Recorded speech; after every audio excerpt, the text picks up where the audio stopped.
বিচারের দাবিতে রাত দখল ভোর দখলের পর মহালয়ায় মহামিছিল। জুনিয়র ডক্টরস ফ্রন্টের ডাকে কলেজ স্কোয়ার থেকে ধর্মতলা পর্যন্ত মিছিল।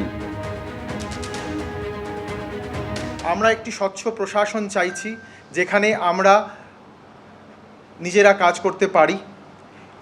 এই ডাকে সাড়া দিয়ে অনেকে আমাদের সঙ্গে এগিয়ে এসছেন। সেই জন্য কলেজ স্কোয়ার থেকে 2 অক্টোবর 1টার সময় আমরা একটা মহামিছিলের ডাক দিয়েছি, যেটা কলেজ স্কোয়ার থেকে ধর্মতলা পর্যন্ত হবে এবং ধর্মতলায় সেখানে একটা মহা সমাবেশ হবে। তারা যে মিছিলের আহ্বান করেছে বেলা 1টার সময় কলেজ স্কোয়ার থেকে ধর্মতলা এবং ধর্মতলায় একটা মহাসমাবেশ, তাতে আমি joint platform of doctors West Bengal, যেটি 7টি চিকিৎসক সংগঠনের একটি যৌথ মঞ্চ, তাদের পক্ষ থেকে আমরা এই মিছিলের যে কর্মসূচি এটাকে সমর্থন করছি। পশ্চিমবঙ্গ সরকারকে একটা বার্তা দিন যে এখনও অভয়ার খুনিরা ধরা পড়েনি, ধর্ষকরা এখনও ঘুরে বেড়াচ্ছে।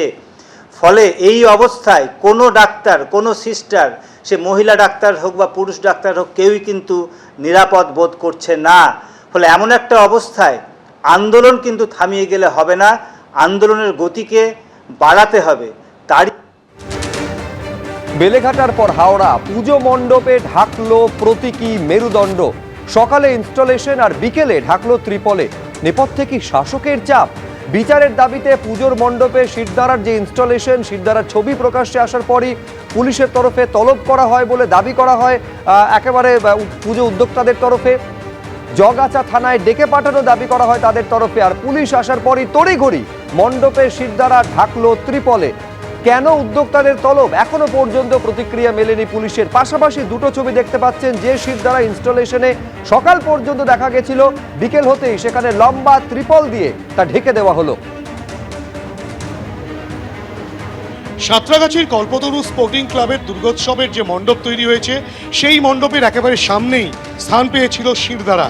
যে শিরদাঁড়াকে সামনে রেখে তারা তাদের এবার মণ্ডপের পরিকল্পনা করেছিলেন এবং যার নাম দিয়েছিলেন তারা বাস্তবতা, এবং সেই বাস্তবতায় কিন্তু শিরদাঁড়াকেই প্রাধান্য দেওয়া হয়েছিল। সুতরাং সেই প্রাধান্য দেওয়ার সহকারেই কিন্তু ক্লাব কর্তৃপক্ষ তারা শিরদাঁড়াকে একেবারে মণ্ডপের সামনে রেখেছিলেন। কিন্তু গোটা বিষয়টি জানাজানি হওয়ার পর স্থানীয় জগাছা থানার পুলিশ ক্লাব কর্তৃপক্ষকে দেখা করতে বলে এবং তড়িঘড়ি যে চিত্র দেখা যাচ্ছে, যে সেই শিরদাঁড়াকে কিন্তু প্লাস্টিক দিয়ে ঢেকে দেওয়া হয়েছে। আলোচনায় বসার পর ক্লাব কর্তৃপক্ষ কী সিদ্ধান্ত নয় সেটাই এখন দেখার, এবং এখানেও সেই বেলেঘাটার মতো সমস্ত বিতর্ক এড়িয়ে যাওয়ার জন্য ক্লাব কর্তৃপক্ষ তাদের মণ্ডপ ভাবনা থেকে শিরদাঁড়াকে বাদ দেবে না তো, সেটাই কিন্তু এখন দেখার। ক্যামেরায় অজয় দাসের সঙ্গে সুনীত হালদার, হিন্দল দে, এবিপি আনন্দ, হাওড়া।